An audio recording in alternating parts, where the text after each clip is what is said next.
وجعل صداقها العرض فمن مشى علیہ یا علی مبغضا لکا مشى حراما. حدیث سنائیے میں نے آپ کو. سرکار فرماتے ہیں اللہ نے میری فاطمہ کا مہر زمین کو بنایا ہے، اور اللہ نے میری فاطمہ کا مہر جعل صداقها الارض، اللہ نے زمین کو میری فاطمہ کا مہر بنایا ہے. فرماتے ہیں من مشا علیہ مبغضا لکا یا علی، اے علی اگر کوئی اس زمین پر تمہارے بغض کے ساتھ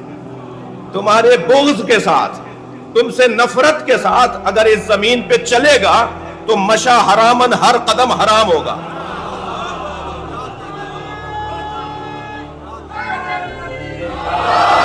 زمین پر بغیر حب علی کے چلنے والا. مبغضا لکا یا علی، جو اے علی تمہارے ساتھ بغض کے ساتھ مشا علیہ، نبی فرما رہے ہیں اس پہ چل رہا ہو.